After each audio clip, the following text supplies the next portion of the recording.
Well, it is another time, another day that the Lord has prepared that we should come and sit here together and talk stories and talk the testimonies and kuzungumza mambo yote yenye Mungu amefanya. You know, today I have a guest who has a very touching story. He has been telling me of the stories, and I know that when we'll be sharing today, he will also be touched, and I know that he will be changed. This is A Moment with the Servant of God, and I am your host, Alan Joshua. A Moment with the Servant of God is a program that always comes on your favorite channel, ITV, that focuses on the servants of God, telling us about their testimonies, telling us about the ups and downs that they've gone through in life, and also the ministry, and also their life, their personal life. So how much do you know your pastor? How much do you know the one that is called by God? Well, this is the only program that always focuses, and we talk candidly as far as the servants of God are concerned.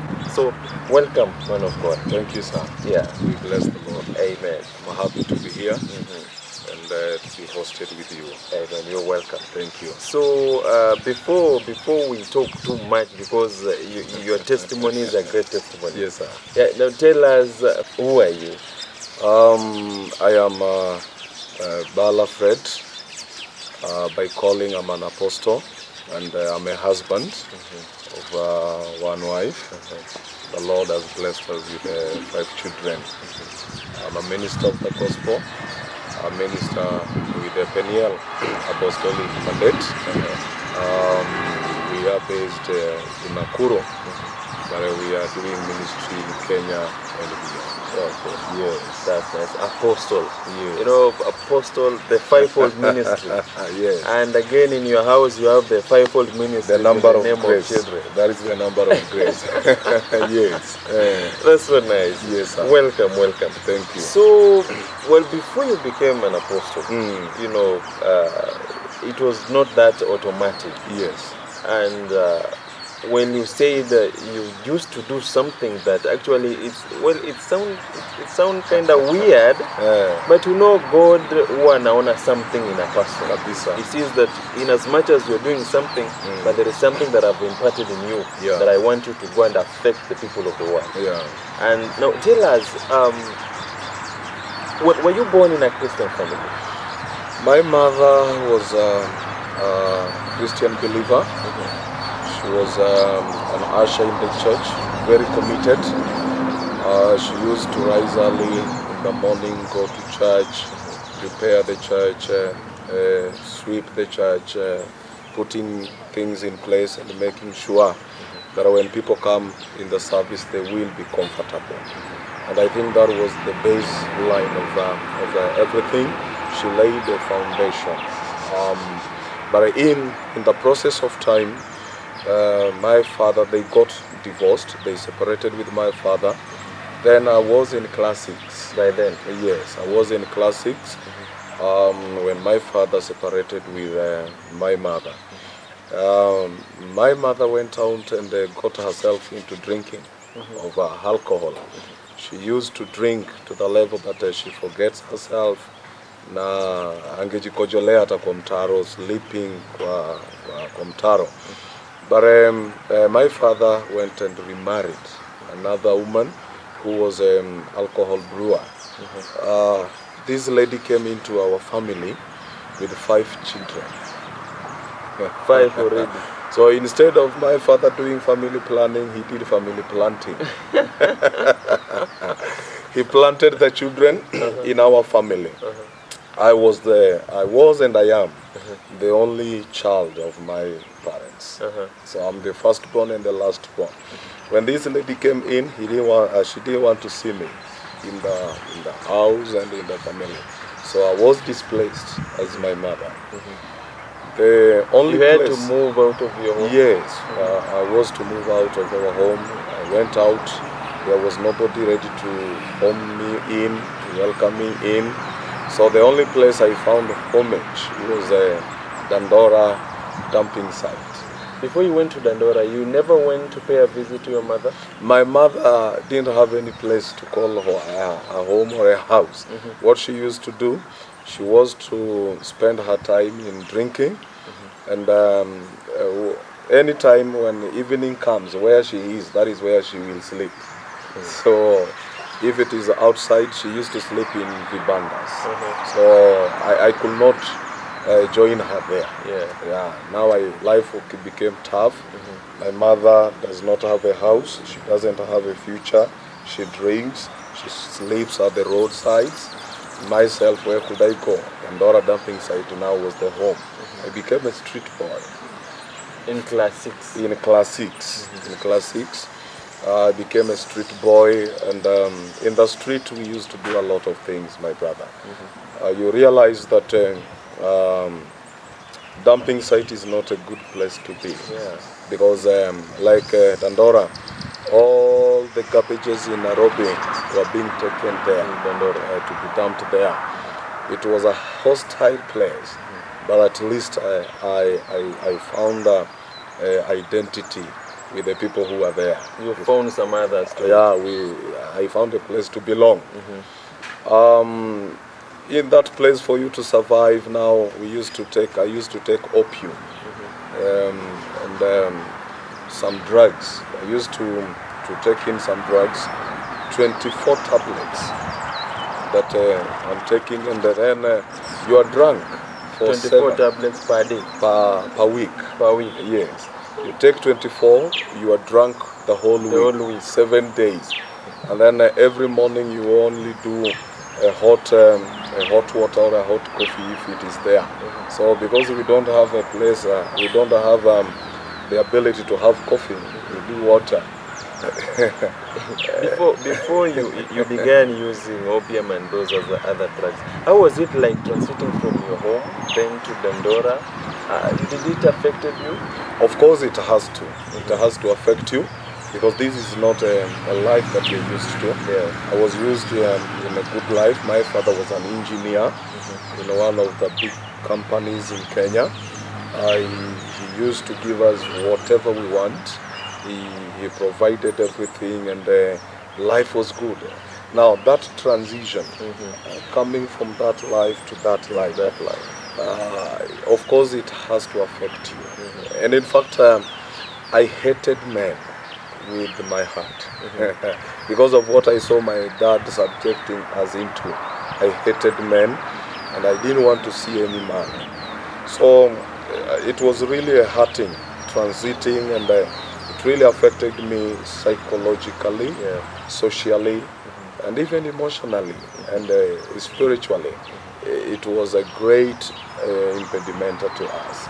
So that is how, and it was not easy even getting used with such a kind of this newfound life. You are not used to it. You are not used to going without tea. You are not used without food, going without food. You are not used to sleeping outside. When it rains, it rains on you. And you are not used to sleeping with the dogs, sleeping, and sometimes you sleep, you see snakes moving around. So this is not a life that you'll be used to. You are not used in sniffing petrol. I used to sniff petrol, on top of the drugs. And did they force you in using the drugs? No. Nobody forces you. Now, this is the lifestyle there. You just find yourself adapting to it. Because this is the lifestyle on the ground. And because you are there, and the life is tough, you don't enjoy what you are going through. So when you use these things, it's like you are forgetting your problem, you are forgetting your stress. So you get adopted into this system. Yes. Well, in the dumping site, we know of the county council askaris. Well, sometimes they used to come and beat up people there. Maybe, well, were you caught in such a scenario? No, that is not in Dandora dumping site.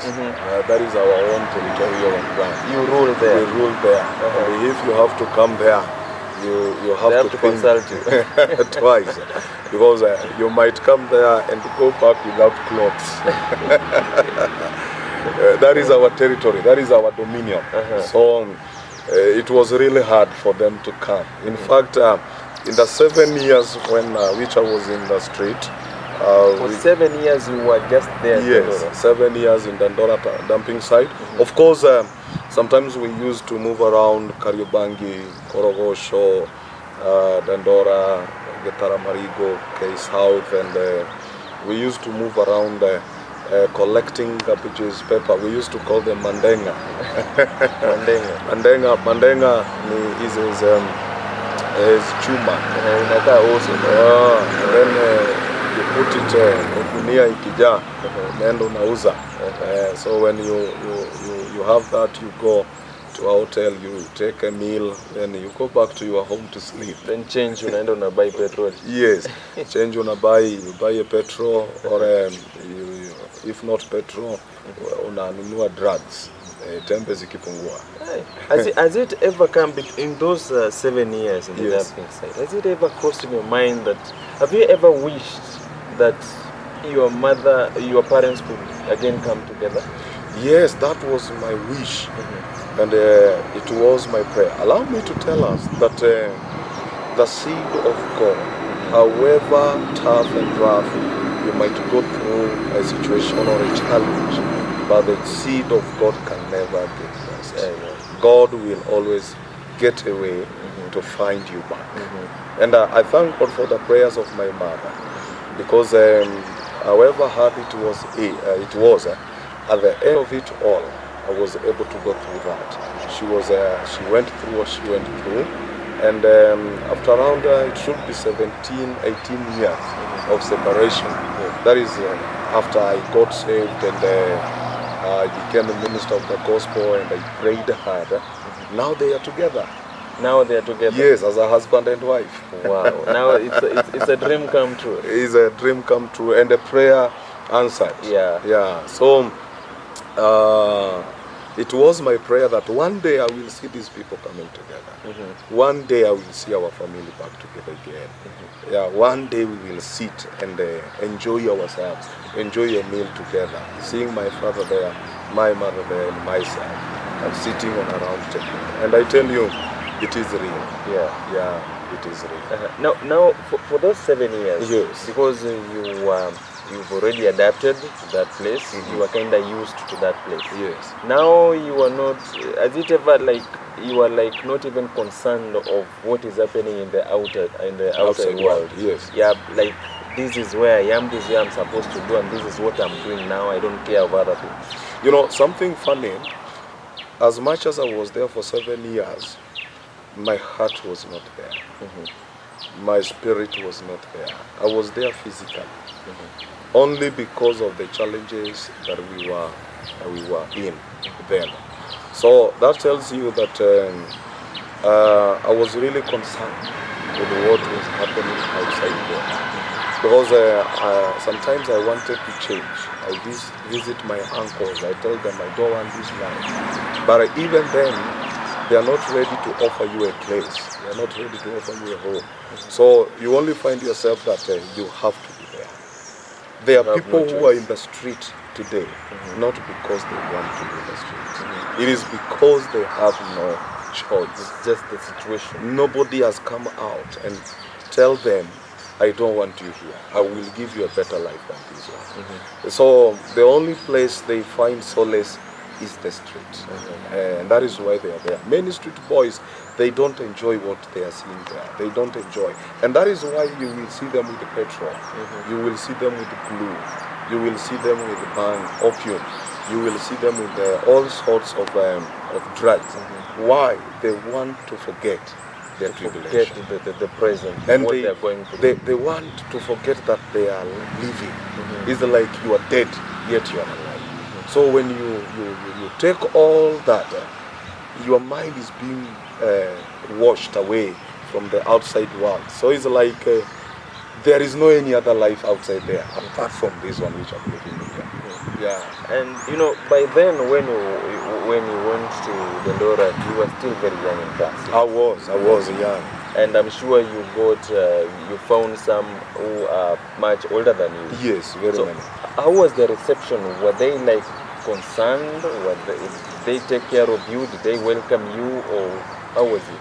At first, it was harsh and hard for them even to receive me because they used to beat me a lot. Yeah, we toka hapa sio hapa, you don't deserve to be here. But now you ask them, "Munataka niende wapi? Where should I go?" I remember there is this guy. Sorry, there is this guy that was really. He was a big help to me. He was like a guardian angel. Yeah, so I used to walk alongside with him. Your fellow Chokora. Yes, but he was a grown up. Yeah. He's a man. Then he was like in his 40s. So he was protecting me. He became a father to me. As much as I was in the street, but I was being fathered with a fellow Chokora. So he took care of me, and if anybody could want to mess me up, he was there for me. Just protect. Yeah, and because of him, other people began to receive me. Now I became the favorite of them because I was young. I was the youngest. Everybody could say, "Kijana yetu, mtoto wetu, our son, our boy," and even my fellow, those who are ahead of me, they use now. It came a time that we were really blending, and I found it easy. Found brothers there, and that is how I survived when I was there.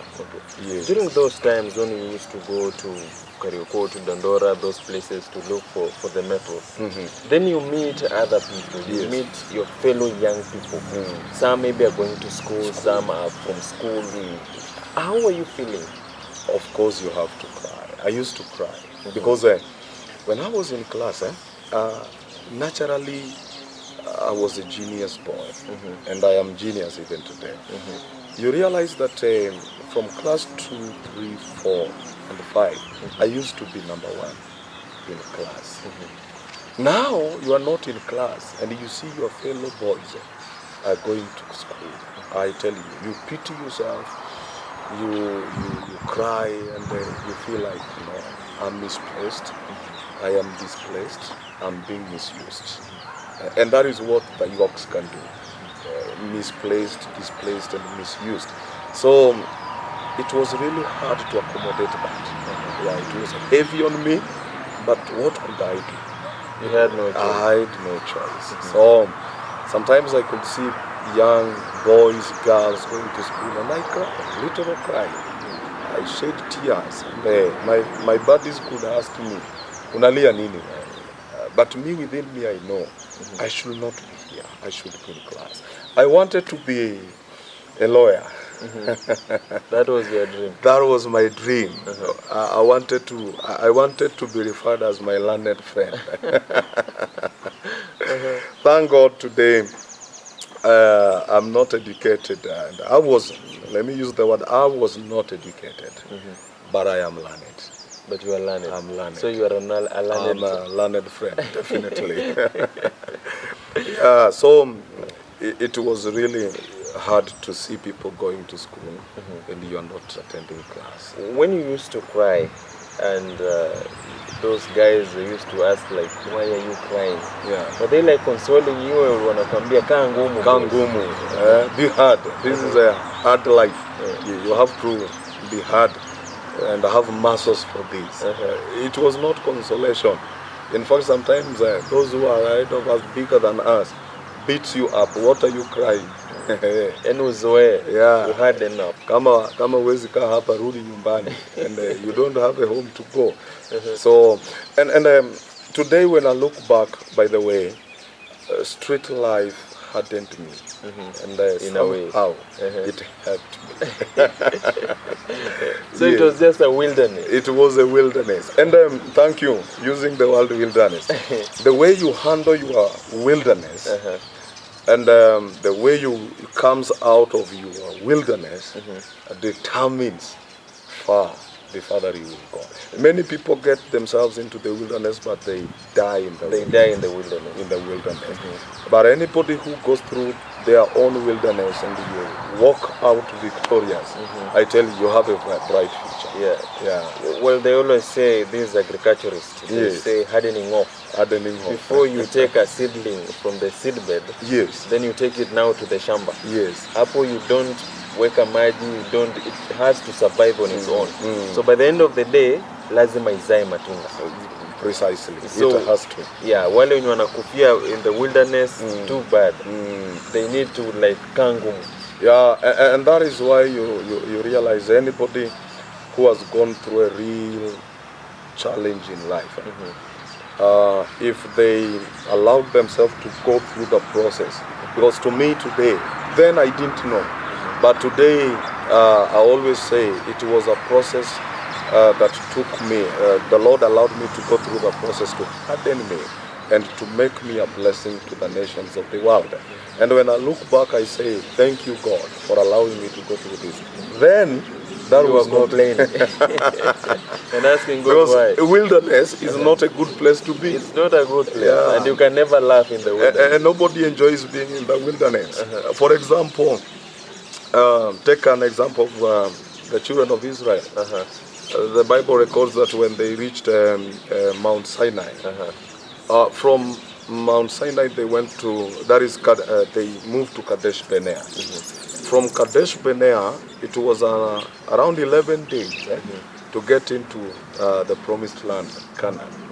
But things turned around. Between Kadesh Barnea and Canaan, it was just Jordan River and a walk of around 7 days. But you realize they went around that place. They just rotated for 40 years. And while they were going through the wilderness, many things, bad things happened in the wilderness. One, Moses died at Kadesh Barnea. He died in the wilderness. Two, Miriam died at Kadesh Barnea. People like Akina Aaron died at Kadesh Barnea. And many other things, firstborns, and even those who are 20 years and above died at Kadesh. In fact, it is their children who entered the promised land. And the reason was they complained a lot. They didn't believe in miracle working God. It is only two people who walked in, those who came out of Egypt, who walked in. That is Caleb and Joshua. Why? Because they embraced the winning spirit. Now, when I was in the wilderness, when I was in the street, I knew one day I will come out of this place. I knew one day I will be a great man. I knew one day I will see our family back together. How, when, I don't know. But you just knew someday, somewhere. There was something within me that was telling me, all is not lost. Yes. It shall be well. It shall be well. And remember, where every time when we quote that scripture, we leave it there. It shall be well. But the Bible says, it shall be well with the righteous. With the righteous. Not well with everybody. Just the righteous. But I'm happy, my brother, because I went through it, and I went back to school. I paid for myself when the Lord brought me out of the land. That is from Dandora? From Dandora, I joined a gang of robbers. From Dandora now? From dumping site, from a street boy, I became a robber for another gain almost 5 years. How did it happen? I became sick and tired with the street life. And I said, I need money. I want money. I want another lifestyle. I want to put on like other people. I want to eat stuffy food. I want to put on shoes. So what I did, I looked on how should I change this. And I realized now there is another opportunity here. If you become a robber, you become a thief, I began with stealing wallets and the pickpocketing. But that was the lowest level of this work. So I said, let me join the highest order. That is being a robber. We steal with guns and we rob with guns. Who introduced you to that? A friend again, because you see, there were guys whom we were together with them in the street, but they left to that to robbery. So when they joined robbery, their lifestyle changed. You could see them sometimes coming back there, Just paying a visit. driving cars. We didn't know. We thought that these are their cars. Sometimes they drive cars which are stolen.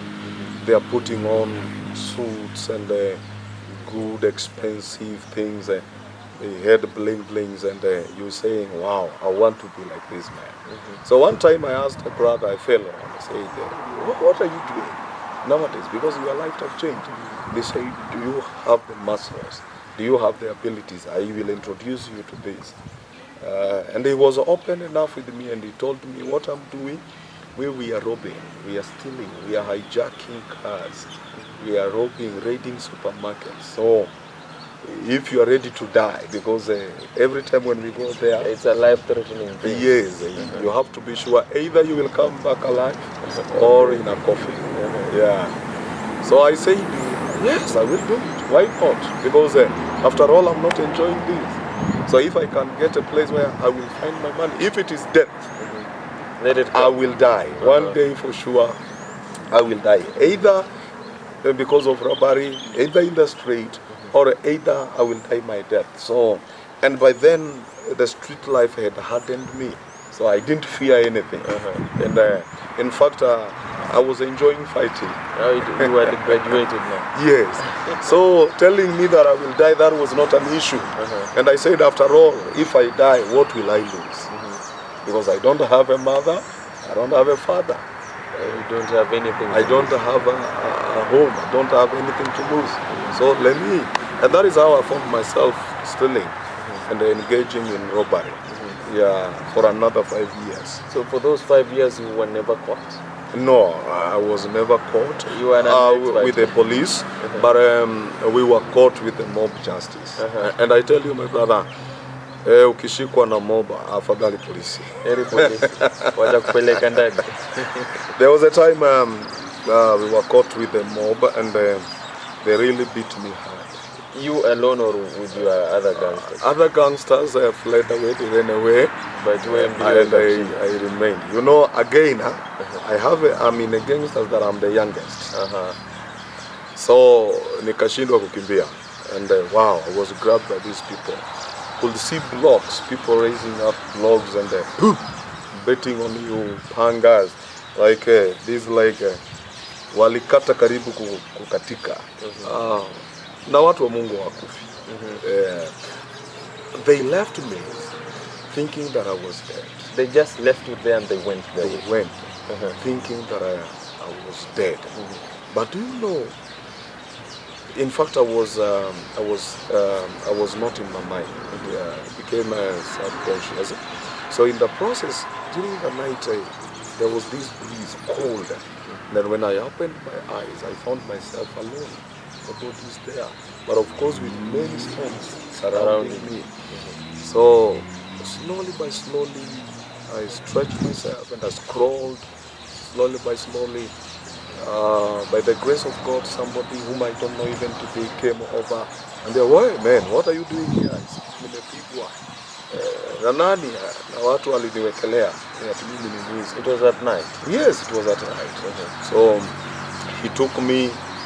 To me, I always say that was an angel. That was an angel. Took me and took me somewhere in the hospital. I was treated, and then I went home. When I went back home, my fellow came and they nursed me for around 3 months. After 3 months, I went back. Your fellow gangsters? Yes. We went back to the work. And they were like, sorry. No, this was an accident. Yeah, safari inakuwaga na ajali. But this is an accident. There is just a setback. But a luta continua. We are pressing on. The battle continues. Yes, and after 3 months, I went back there. Back to stealing? Yes. Yeah, that was just a mere accident. But after when I've recovered, we went back, and the order was stealing again. You never had this thought that I almost lost my life. No, no. You were that daring. Do you know, right there, they always say that you are here for death. Yeah, either you die or not, you are here. So you're prepared. You are prepared. Your mind is already you made. carry your life on your hands. You know that I will die. But at the same time, you are ready for any eventuality. In case this will take place, I'm ready for it. And we shoulder one another. So I didn't fear dying again. I didn't fear saying that I will not go back. Because at the end of it, now I'm enjoying life. So at least you are living standards. Things have changed. Yeah, we are moving around with women, either at their will or forcefully. But you were still staying at the dumping site? No, or you moved? We moved. Now I have a house. I had 3 houses. One in Korogosho, one in Madare, and one in Githurai. And you were the one paying the rent? Yes, money is there.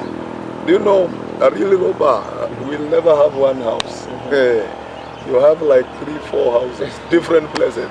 Now look, I have a house in Korogosho. I have another one in Madare. I have another one in Githurai 44. So if you do something in Githurai, you move. I move to Madare. So you are there. When watu wanakuzoea Madare unapotea, you go to Korogosho. Yeah, so you rotate like this.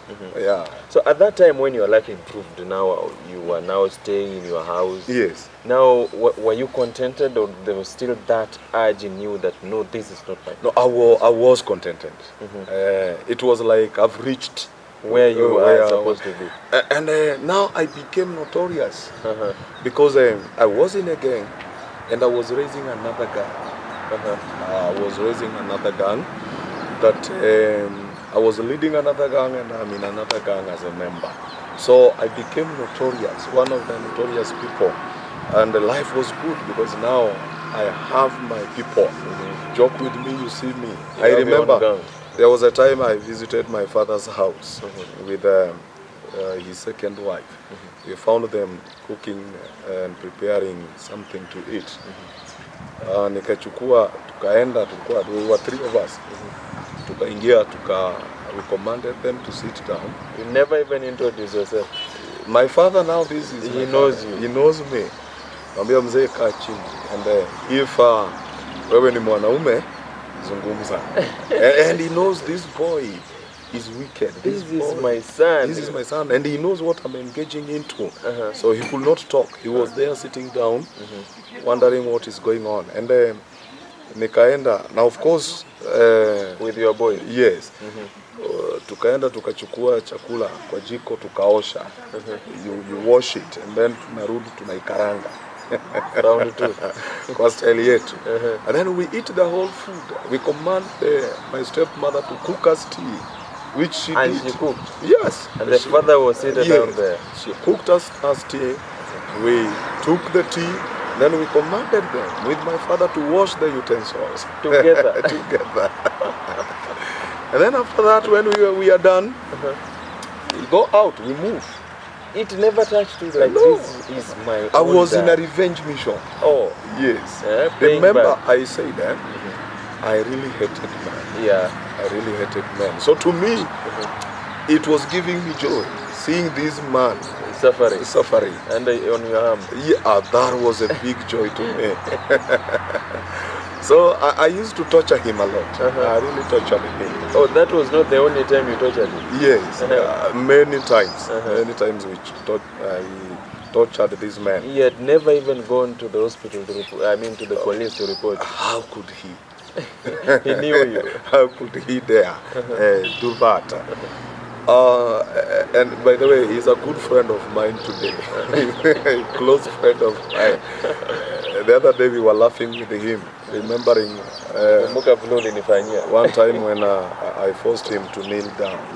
You forced him to, and he knelt? Yes, he had to. We were remembering that with my dad, and we were like, "You boy, thank God you were saved." Otherwise, I would have revenged. He always called me my pastor. I'm his pastor, my prophet. So I never regretted. Yeah, and I was not like figuring out one day now I will come out of this life. To me, it was settled. This is my life, and I will end it here. Yes. I tell you, a moment with a servant of God. Pastor Ballah was telling us about his story, telling us about his testimony. Yes. Well, in class 6, he had to move from their home and go join the gangs, go join the streets. And life was not as easy as it may seem to be. But he had to struggle.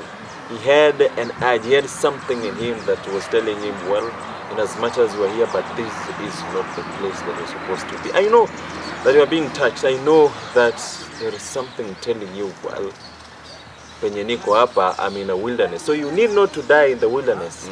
Do something, because there is something ahead of you. You need to inherit the promised land. This is a moment with the servant of God. When we come back, we'll be talking about after joining the gangs, what happened? How did he, because he said that he was contented. So after the gangs, after living that luxurious life, so what happened next? What happened later? Stay tuned. This is a moment with the servant of God, and we are taking a short break.